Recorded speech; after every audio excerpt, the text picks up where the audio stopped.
Mr. President, I don't think, with all due respect to my good friend, the majority leader, the Democratic leader who decided to bring this bill up, that discussing one of the most massive bills that we've seen in many times is a waste of time. And I don't think 30 hours is too long. The Wall Street Journal, who he dismisses, and I don't dismiss, said, quote, "This is easily the largest income redistribution scheme since the income tax," close quote. That was today's Wall Street Journal editorial. So I just want to say this is not a matter that should be lightly dealt with. 30 hours is not enough. We need to spend a lot of time talking about it, what the provisions are in this legislation, what we can do, as the majority leader says, and I agree. And there are a lot of things we can do and we can do now, but what we ought not to do. And I just would have to defend my friend, Senator Mitch McConnell, a Republican leader, who objects to this legislation, and his statement that the Democratic leadership is out of touch. I've been traveling my state, and I travel it a lot. I talk to a lot of people, and I hear one thing. People are concerned about gasoline prices and energy prices. They know it's hurting their family budgets. Families are paying $50, $100 a month more this year for the same number of gallons of gasoline they were paying 2 years ago. And where is that money going? 60% is going to foreign nations where our oil is coming from. We are transmitting from our nation $500 billion a year in wealth to foreign countries to buy this oil with. And so we need to do something. This wealth transfer is the largest in the history of the world. We've never seen anything like it, and it is, in my view, impacting adversely our economy. So I certainly believe that we ought to do everything we can to create energy sources at home at reasonable prices, and that we ought to seek to serve a lot of different interests.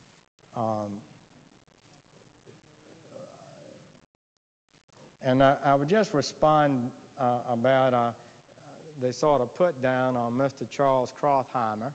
I think he's a fabulous columnist, a brilliant man and commentator. I believe the Wall Street Journal is one of the most sophisticated and capable editorial pages in the country. And I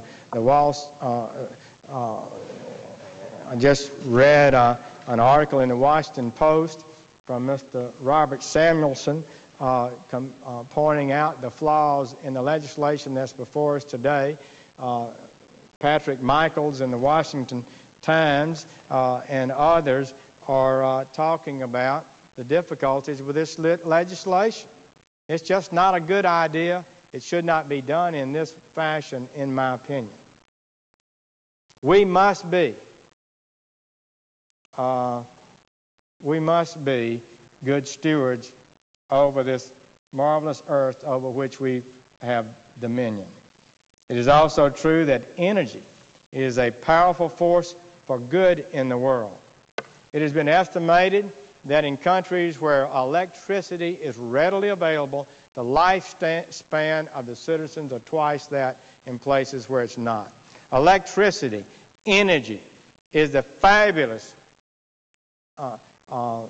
entity that is provided for the marvelous expansion of our lives, the quality of our lives, the health of our children and families. And without it, we wouldn't be the people we are today. We would be still hauling water with buckets from the spring. Makes no sense that we would see this in any other light than as a good thing, and how we can create more of it, cleaner, with less adverse impact on the environment and less adverse impact on our economy, is something we ought to do.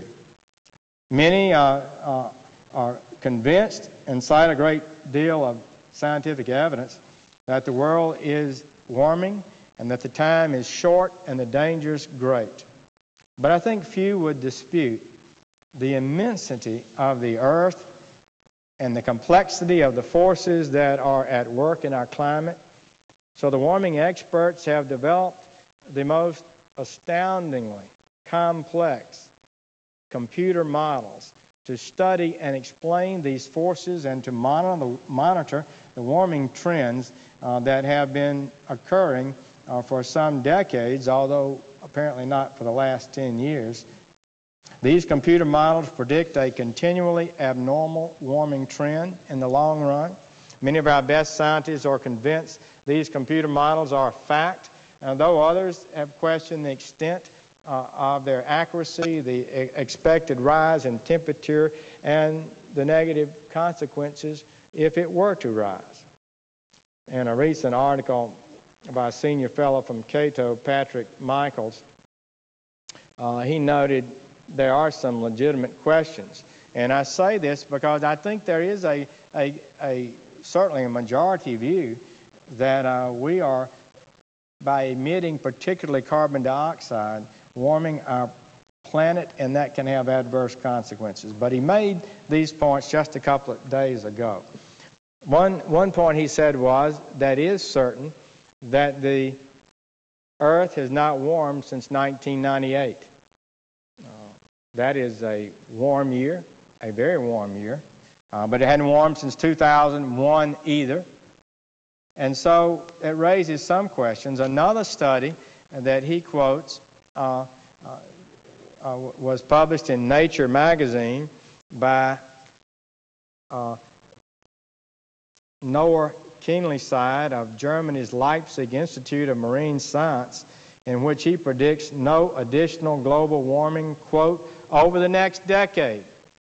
So the question is, if we hadn't had any in the last 10 years, and he's predicting another decade in the future, it just suggests that we need to be thoughtful about how we handle this problem, that we need to reduce greenhouse gases, we need to reduce pollution, and we need to take strong steps, which I will support, but we need to do it in a thoughtful way. Should we take action? Absolutely. Should it be a purely marketplace solution? I don't think so. I don't think we have a purely marketplace economy with regard to energy today. I believe government policies can impact what happens in the energy world, and I think there are things that we as a nation can do. So I would say yes. I propose that we see and agree upon actions that can be taken now that will make a positive difference. And we can do that, I am convinced, in a way that does not drive up unnecessarily the burden on families and that mother who's trying to take care of children and fill the gas tank and add another $1.50 a gallon. By the way, that $1.50 a gallon increase on gasoline as a result of this cap-and-trade bill was an analysis done by the Environmental Protection Agency, our own EPA, a group that certainly as it earned its reputation as being a fierce advocate for the environment. The National Association of Manufacturers also has scored it. They think it could be as much as $5 a gallon, and the Heritage Foundation has higher numbers than EPA. So I don't know what it is, but I would tell you on the top of the rise in prices we've already seen, this legislation would drive up prices further. Not a single study suggests or says anything other than it will drive up the price of fuel on the American consumer. Now, I'll be frank with you. I participated in a hearing a couple of years ago in the Energy Committee on the cap-and-trade system in Europe. It sounded like something we might consider. I was interested in the hearings. I had felt that these SOx, the sulfur dioxide emission cap-and-trade, had worked in the United States, and that this might work too. But after hearing the Europeans and business people and experts, I came away from that hearing in the Energy Committee very troubled. Then just a few weeks ago, we had another hearing on the economic cost of it, and it was very, very troubling indeed. So I've concluded that those are not the right steps. This kind of legislation is not the right steps for us to take. I do not believe that we should go down this road with this cap and trade proposal. I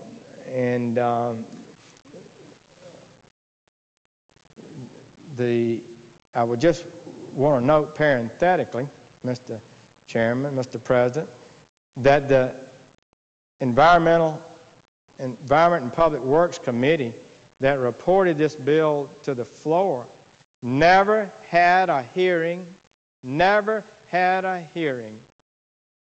on how the trillions of dollars in costs that this bill will impose on working Americans and on businesses in this country will impact our economy. They never discussed that. So I thank Senator Bingaman, who was the Democratic chairman of the Energy Committee, at least having one hearing with a few government experts who ran some of the numbers and pointed out the cost that could occur from this legislation. So I have concluded that the cap-and-trade program is not going to work. It just will not work. That it will create more lobbyists than ants in our country. It will, without doubt, sharply raise the cost of gasoline and electricity in America. It will make American businesses less competitive in the world and will surely damage our economy. It will also be, as everyone who looks at it will admit, a secret, sneaky tax. It's a tax of about $7 trillion on the American people, with the money going to some sort of funds and unelected persons to be spent in ways that we're not able to know right now how it will all be spent. George Will, writing in the Washington Post Sunday, is he an extremist? This is what George Will, he called it, quote, he is good with words, I'll admit, quote, a huge tax hidden in a bureaucratic labyrinth of opaque permit transactions, close quote. I think that's maybe too kind to this legislation. In reality, there is an element of power about it and money. If the persons who propose this, at least those from the outside, particularly who are advocating it, can overwhelm us at this point and overwhelm our common sense and our natural sense of caution, it may be that Congress will then turn over to them virtual control over the greatest engine of human progress the world has ever seen, and that's the American economy. If this cap and trade becomes law, there really will be politics, campaign contributions, corruption, promises, lobbyists. Yes, many, many lobbyists. It's perfectly natural. When your Congress takes control over large segments of the productive capacity of our nation and commences to pass legislation, and bureaucrats begin to issue tens of thousands of regulations, the Congress will then be picking winners and losers. And businesses, union members, workers, cities, counties, states, special interests all do not want to be losers, they want to be winners. And they must exercise, therefore, their right to petition Congress concerning a host of matters they have heretofore never considered to be a matter that they would hear from Washington about. Now they've got to be engaged. But I can go on, but you can see the picture, and it's not a pretty sight. So I have decided that this is not the right way to go forward to deal with the challenges that we face. It would be a calamity, I'm convinced, to impose this process on the American economy and the American people. So I urge those who are listening today to pay close attention, because those masters of the universe are at it again. They are ignoring the legitimate needs of the middle class and the poor for low-cost energy, clean energy. They think they can just repeal the law of supply and demand if we turn this economy over to them, that they can create energy and produce technological breakthroughs by just passing a law, by simply putting pretty words on a piece of paper. It's not going to work that way. And the ones who bear this cost will not be the Nobel Prize winners living in huge mansions, but people who drive their cars and trucks to work every day, who fight our wars, who contribute to their church and other noble causes and raise their children right. They are the ones who will pay this. So I propose we get away from this concept. It has not worked well in Europe. Scientific American, last December, did a fabulous study, this premier scientific journal, who believes in global warming, who says we ought to take strong action. You know what they say about it? Quote, from memory, my best recollection of the quote is, a simple tax is the best way to deal with this problem. But because politicians don't have guts to impose tax on carbon, what they're going to do is pass this cap-and-trade legislation, and it'll be a below-the-radar screen tax, and as a result, it causes many, many problems in implementation, and they point those out one after another in that important piece. So I propose we look for things that work by getting busy now, accelerating into production the ideas that may take us further and faster than we could proceed without government policy. In my view, common ground can be occupied on a need to deal with important issues along with the global warming challenge. I think we need to deal with national security, our dependence on foreign oil. We need to continue to reduce pollution. We need to make sure that what we do does not drive up costs and imperil our economy. And we need to reduce CO2, global warming gases. We ought to focus on all of those issues, not just one. And we should take actions that will work, like promoting hybrid automobiles that we have done. We promoted ethanol, and that has jump-started that industry. We can proceed to see if we can produce hydrogen fuel cells. We're not there yet, but it's possible. What about diesel automobiles? They get 35 or 40% better gas mileage. Conservation across the board should be a new ethic in this country as far as I'm concerned. Wind, biofuels, especially cellulosic fuels, can be beneficial, and I've personally seen research on that. More American production of natural gas. Natural gas is much cleaner than coal. And geothermal.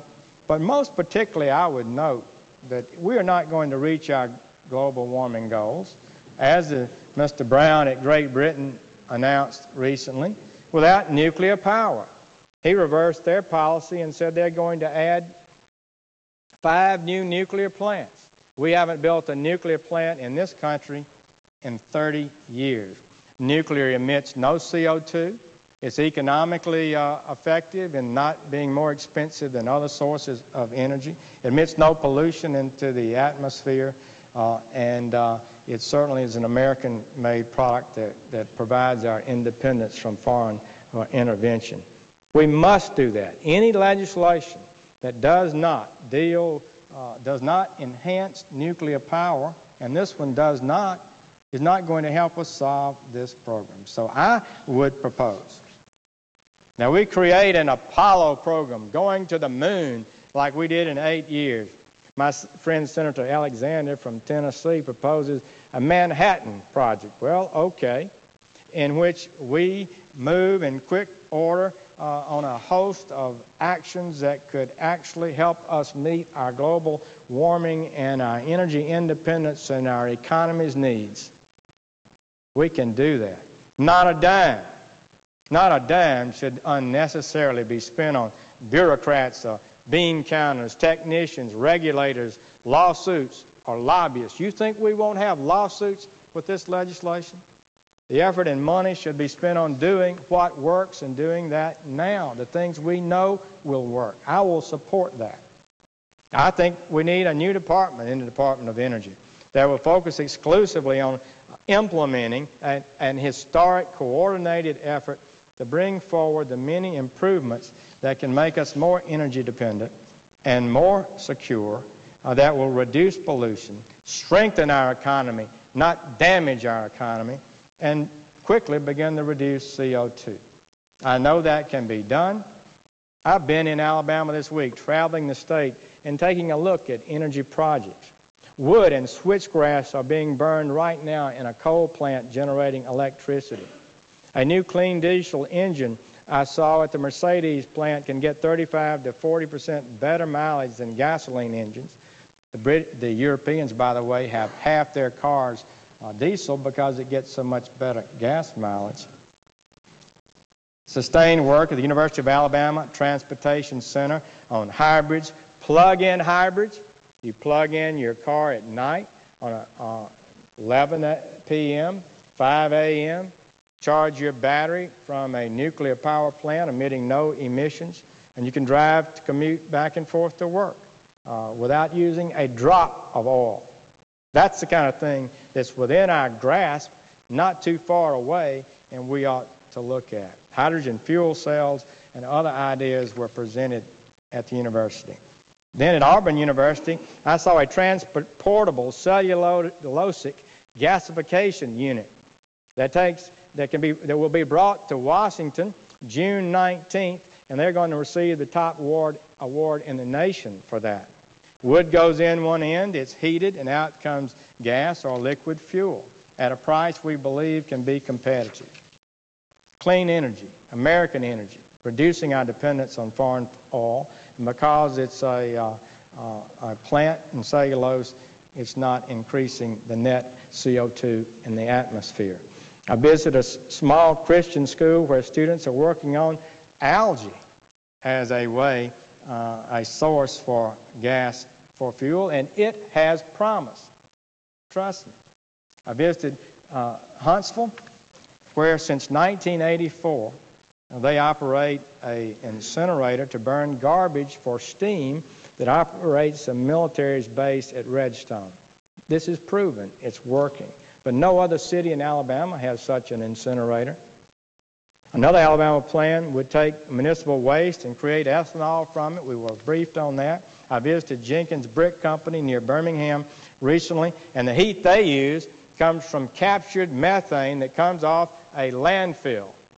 And so they're heating and cooking their brick with an energy source that, if leaked into the atmosphere, would be a particularly pernicious greenhouse gas.